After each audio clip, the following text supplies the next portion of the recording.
Okay, so let's talk about seed oils and whether or not you should be having them as someone with PCOS. If you don't know me, I'm Lauren.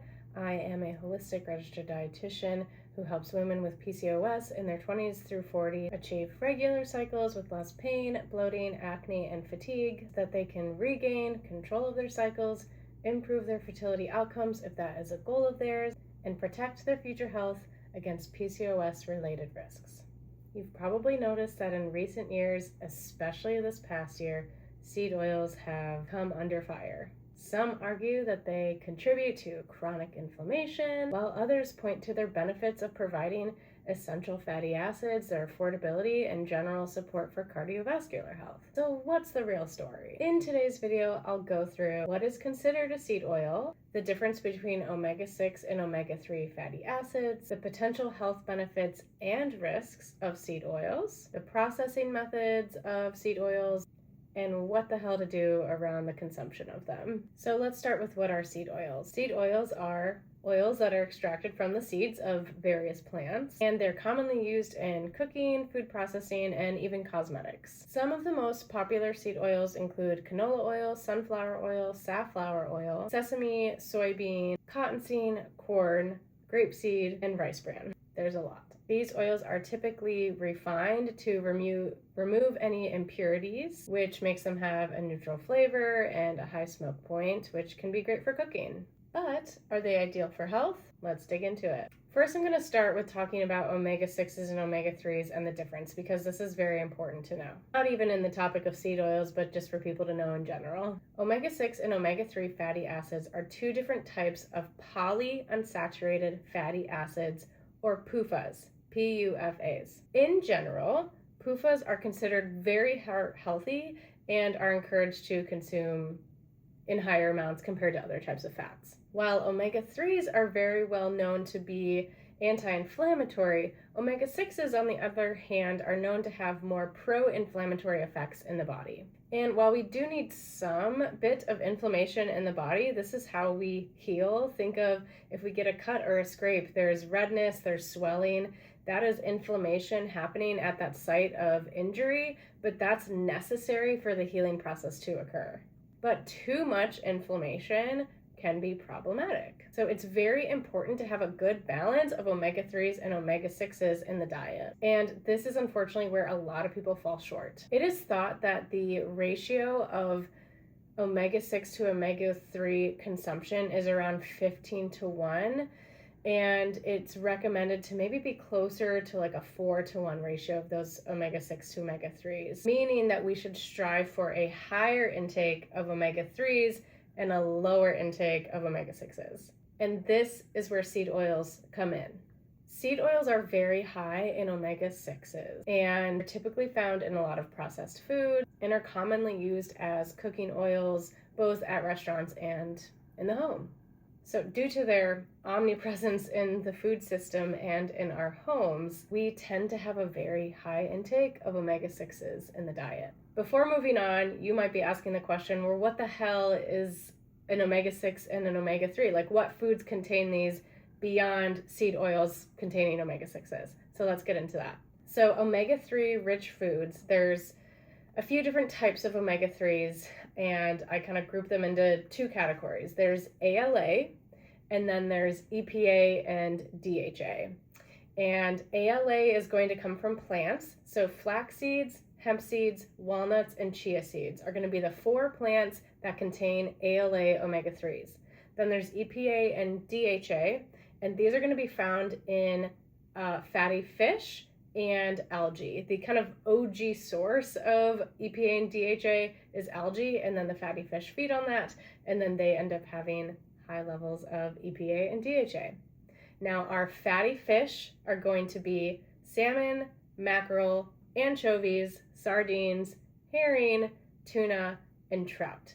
Some of these we're probably not eating a lot of, if ever. Some of these are maybe a little bit more common, like the salmon, tuna, or trout. You have probably also heard of fish oil supplements. Fish oil supplements contain EPA and DHA. Now, omega-6s, on the other hand, are coming from a whole host of different types of foods, most commonly various nuts and seeds. So some examples of nuts and seeds that contain omega-6s are walnuts, peanuts, pine nuts, sunflower seeds, pumpkin seeds, sesame seeds, Brazil nuts, and hemp seeds. Now, I mentioned walnuts and hemp seeds. Now, these already have omega-3s in them, but they also have omega-6s. So when it comes to whole foods, like, they don't normally just have like one thing. They're going to have multiple things in there. So just because these nuts and seeds have omega-6s does not make them bad. There's a whole host of amazing things in these foods that we need. And so I just want to paint the picture that like omega-3s and omega-6s are both needed and necessary, and not that just like we only need omega-3s and only need omega-6s, okay? And then, of course, there's the oils that I mentioned before that are going to contain omega-6s. And I'll list these below in the description so you can look back on them. And I already just said this, but again, just because some of these nuts and seeds and oils contain omega-6s doesn't make them bad. It really comes back to this ratio. The fact that we're eating lots of processed foods as Americans, we're eating out a lot, which is exposing us to a lot of omega-6s that the restaurants are cooking their oils in. And on top of that, some of us are also using those oils in our home because they're cheaper. So the whole goal is to improve that ratio by finding ways to pull back on some of those omega-6s and increase those omega-3s. And I'll talk about some ways to do that later on in the video, so stay with me. Here's the deal. There's a lot of opposing research. There's some research suggesting that some omega-6 fatty acids can actually improve cardiovascular health, and while there's others that say that it might not be as cardioprotective as we thought. I think the problem here is that a lot of these studies aren't looking specifically at seed oils. They are looking at processed foods that contain seed oils, or they're looking at omega-6 intake as a whole. Therefore, it's really difficult to extract the exact impact of seed oils on our health, which is why those who defend seed oils say there's just not enough evidence to say that we should try to cut these out of our diet. They suggest that it's likely the processed foods that are more harmful, and I agree with that.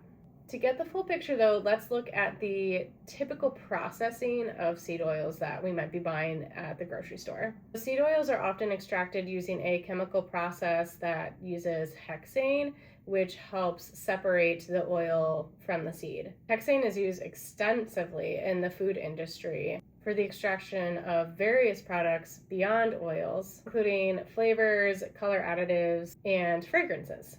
The seeds are first crushed to release their oil, and then hexane is added to kind of dissolve and then like fully release the oil. After the extraction, the hexane is supposed to just evaporate, and that leaves just the oil left, but traces of the solvent can still remain. While the amount of hexane left in the product is considered minimal within the safety standards, concerns do continue around the kind of long-term exposure to these smaller amounts of hexane that still might be left in the oils that you're consuming. Additionally, if you do care about the environment, the use of hexane is associated with environmental issues, as it can be harmful to air quality if not properly managed. And some critics might argue that this chemical extraction process is also impacting the nutritional quality of the oils. So, all that being said, should you have them? Even as a holistic dietitian that kind of fits into the functional medicine space, I want to start by saying that any language around completely avoiding any sort of food or food group is a massive red flag for me. I have seen videos where people are literally bringing their own avocado oil to a restaurant and asking them to cook their food in that oil, and that is just so unrealistic, incredibly disrespectful to the restaurant who has their own processes and cooking in their own way. Like, if you want to eat food in avocado oil, just go cook at home instead of like expecting this restaurant to totally disrupt their processes to make something that they don't make just for you. So personally, I really don't align with anybody that is saying you should absolutely never have seed oils. I literally saw a video the other day of an Instagram influencer who is very well known and has tons and tons of followers claiming that this restaurant was super healthy because they use all organic and grass-fed and everything was cooked in avocado oil or some sort of non-seed oil. And it was like fried chicken and French fries. Why are we promoting that as healthy? Like, anyone can tell you that that's not healthy, but supposedly it is healthy because it's not cooked in seed oils. The messaging there is so messed up for me. So anyways, I'm gonna bring it back down, get back to the purpose of this video here, but I'm just really tired of the messaging and the extreme language around seed oils that is happening right now. Because the reality is Americans aren't unhealthy because of seed oils. The majority of Americans are unhealthy because 60% or more of their diet is coming from processed foods. For some people, these are very intentional decisions that they decide they don't have enough time to cook right, it's more convenient for them. And for others, it is totally related to food access and living in a food desert, not having enough money or making enough money, not getting paid a living wage to go access healthy foods. And of course, there are other contributors to poor health in America, like excess stress and not getting enough sleep and environmental toxins that we are exposed to. But I would argue that poor food choices and lack of movement are probably the biggest contributors to our health. That being said, considering seed oils are higher in omega-6s and typically we don't eat enough omega-3s, I think it is worth making food choices that would ultimately lead to decreasing consumption of seed oils. So I'm going to share 5 things that are in your control that you can focus on.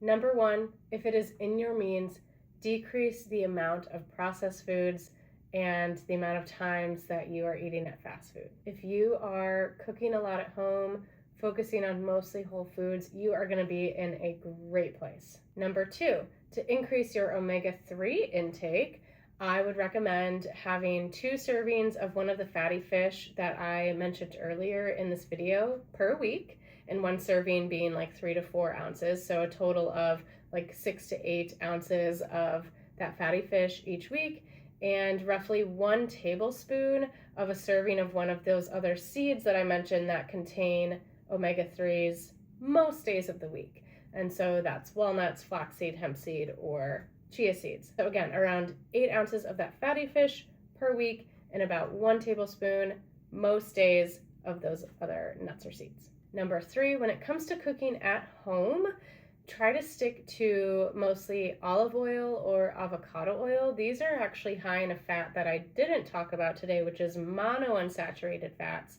The omega-3s and omega-6s are polyunsaturated fats.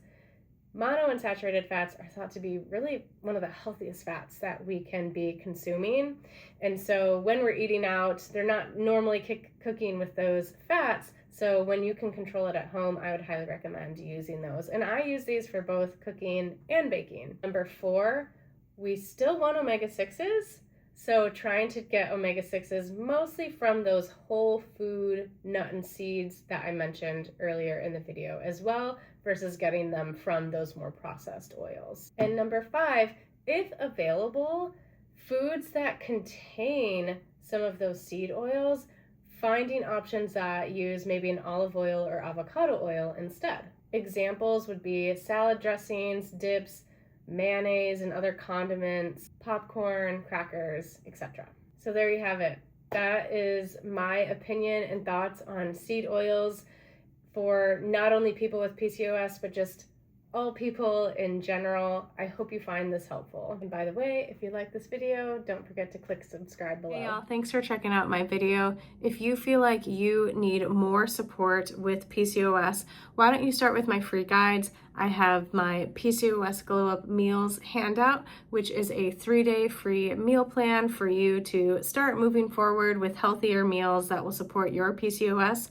Or check out my free PCOS lab guide, which provides all of the labs that you want to make sure that you are getting done if you have PCOS, so that you can better understand what's going on in your body and what's driving your symptoms, so that you can start moving forward and feeling better. And if you want those guides, check out the links below.